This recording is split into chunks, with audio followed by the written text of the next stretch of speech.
बिर्याणी कुठलीही बनवा पण त्याची टेस्ट ठरत असते ही मसाल्यावर. आज आपण बनवतोय बिर्याणी मसाला. त्यासाठी आपण काय काय साहित्य वापरलं आहे, किती प्रमाणात घेतलेलं आहे, तुम्ही मसाला किती दिवस स्टोअर करून ठेवू शकता, 1 किलो बिर्याणीसाठी किती मसाला घेऊ शकता, हे सर्व व्हिडिओमध्ये सांगितलं आहे. व्हिडिओ शेवटपर्यंत बघा. आजच्या रेसिपीसाठी आपण जे काही खडे मसाले वापरतोय त्याचं मेजरमेंट घेण्यासाठी मी आपला हा घरातला चमचा वापरलेला आहे. आपण घेतले 10 ते 12 तेजपान, 1.5 चमचा आपण घेतली हिरवी वेलची, 1 चमचा लवंग, 1.5 आपण घेतलंय जायफळ. तुम्ही हवं तर याला बत्त्यामध्ये घालून जाडसर चेचून मग मसाल्यात घातलं तरी देखील चालेल. 1 चमचा जावित्रीचं फूल मी असं चुरून घेतलेलं आहे बारीक. तर 2 चमचे बडीशोप, दालचिनीचे मी बारीक तुकडे करून घेतले, ही घेतले आपण 4 चमचे. काळी मिरी घेतोय आपण 2 चमचे. चक्री फूल या पद्धतीचं असतं, हे घेतलं आहे आपण 3 चमचे. त्याला मी तोडून घेतलेलं आहे आणि मग 3 चमचे घेतलेले आहेत. 5 नग घालतोय आपण मसाला वेलची, जिरे 6 चमचे,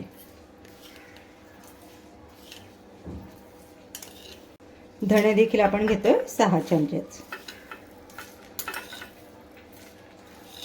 गॅसची फ्लेम ऑन करून घेणार आहोत आणि मीडियम फ्लेम ठेवून आपण हे मसाले भाजून घेणार आहोत. आपल्याला जाळायचे नाही, फक्त याच्यातला मॉइश्चर काढायचा आहे. मसाले आपण बनवल्यानंतर थोडे दिवस स्टोअर करून ठेवतो, म्हणून आपल्याला ही स्टेप करणं कंपल्सरी आहे. म्हणजे मसाल्यांमधला सगळा मॉइश्चर निघून जातो, मसाले छान सुके होतात आणि जास्त दिवस टिकतात. आपल्याला मसाले जाळायचे नाही. इथे जर आपले मसाले जळले तर आपला बिर्याणी मसाला पावडरचा रंग बदलेल. त्यामुळे हलका त्याचा सुगंध यायला लागला की आपण गॅस घालवणार आहोत. मला घरी जेव्हा कधी बिर्याणी बनवायची असते ना, त्या अगोदर माझ्या घरी हा मसाला मी बनवते आणि मगच बिर्याणी बनवते. तुम्ही जेव्हा बिर्याणीचा मसाला बनवता फ्रेश त्या मसाल्याचा बिर्याणीमध्ये वापर करून बघा. बिर्याणीला टेस्ट एवढी अप्रतिम येते ना. आणि ज्या वेळेला तुम्ही हा मसाला स्टोअर करताना ही काळजी घ्या. एअरटाईट कंटेनरमध्ये किंवा झिपलॉक बॅगमध्ये ठेवा. रूम टेम्परेचरला ठेवत असाल तर आरामात तो 2 ते 3 महिने चालतो. तुम्हाला जास्त दिवस ठेवायचा असेल तर तुम्ही सरळ त्याला फ्रीजमध्ये ठेवा, एअरटाईट कंटेनर किंवा एअरलॉक बॅगमध्ये. मसाल्यांचा आपला छान सुगंध दरवळायला लागलेला आहे. मी एक तेजपत्ता तोडून बघते.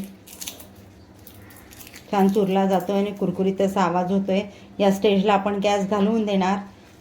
मसाला आपला भाजून झाला आहे. आता मी गारवण्यासाठी त्याला एका प्लेटमध्ये काढून देते. कढईमध्येच आपण मसाला ठेवला तर कढई गरम असते, आपले मसाले करपण्याची किंवा जळण्याची शक्यता असते. त्यामुळे मसाले लागलेच दुसऱ्या भांड्यामध्ये काढून घ्या. इथे आपली कढई गरम आहे, त्यामध्ये मी घालून घेते 2 ते 3 तेजपान, 10 ते 12 लवंगा, 15 ते 20 हिरवी वेलची. आता आपल्याला इथे गॅस बंदच ठेवायचा आहे. गरम कढईमध्ये फक्त हे घालून घ्यायचं, म्हणजे कढई गरम आहे, त्याच्या उष्णतेने मसाले आपले छान त्याचा मॉइश्चर निघेल आणि कुरकुरीत होतील.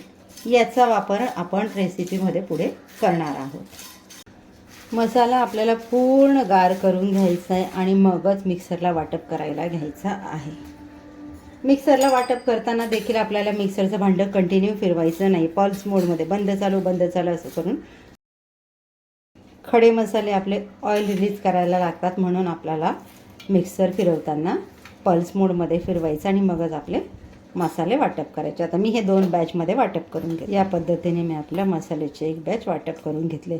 मी इथे थोडा जाडसरच ठेवला आहे. तुम्हाला बारीक हवा तर तुम्ही फाईन पावडर देखील करू शकता. याच पद्धतीने मी दुसरी बॅच देखील रेडी करून घेते. मसाला आपला इथे वाटप करून झालेला आहे. मग अशी आपण पॅनमध्ये लवंगा, तमालपत्र, हिरवी वेलची घालून घेते ना, त्याच्यातले तमालपत्र आता आपल्या हाताने असे चुरून घ्यायचे आहेत. तमालपत्र आपलं छान हाताने चुरून झालेलं आहे. त्यात हे मसाल्यामध्ये ॲड करून घेणार आहोत. मसाला आपण इथे छान मिक्स करून घेणार आहोत. आता मी हा मसाला असाच ठेवणार आहे. तुम्हाला हवं असेल तर तुम्ही ह्या स्टेजला इथे 2 चमचे आपली मिरची पावडर आणि 2 चमचे काश्मीरी लाल मिरची पावडर, थोडी हळद यामध्ये मिक्स करून घ्या. आपण बिर्याणी बनवताना हिरवी मिरची पावडर, याचा वापर करत असतो म्हणून मी इथे मिरची पावडर ॲड नाही करत आहे, मी असाच प्लेन ठेवते. आता मसाला आपला रेडी झालेला आहे. आता याचं प्रमाण सांगते तुम्हाला कसं ते. आपण 1 किलो चिकन आणि 1 किलो तांदूळ असं प्रमाण ज्या वेळेला घेतो ना त्यावेळेला आपल्याला 1 किलोसाठी हे असे 2 चमचे मसाला वापरायचा आहे. हे प्रमाण अगदी परफेक्ट आहे. पण तुम्हाला जर जास्त स्पायसी हवं असेल तर तुम्ही मसाले जास्ती देखील वापरू शकता. आता याला छान आपण थोडं गार होऊ देऊया आणि मग स्टोअर करून ठेवून देऊयात. तुम्हाला जर अशा छान छान नवनवीन रेसिपीज बघायच्या असतील तर आसनाच किचनच्या व्हिडिओजला लाईक करा, चॅनलला सबस्क्राईब करा, व्हिडिओ फ्रेंड सर्कलमध्ये शेअर करा, म्हणजे तुम्हाला छान छान रेसिपीचे नोटिफिकेशन्स येत राहतील. तयार आहे आपला बिर्याणीची चव दुपटीने वाढवणारा बिर्याणी मसाला. एकदा तुम्ही हा मसाला वापरून बिर्याणी बनवून बघा. बाहेरचा मसाला तुम्ही कधीही आणणार नाही बिर्याणीसाठी, ही माझी गॅरंटी आहे. मार्केटपेक्षा स्वस्त पडतो, बनवून ठेवला की आपला वेळ वाचतो. भेटूयात पुढच्या व्हिडिओमध्ये अशाच एक छान रेसिपीसह. थँक्यू.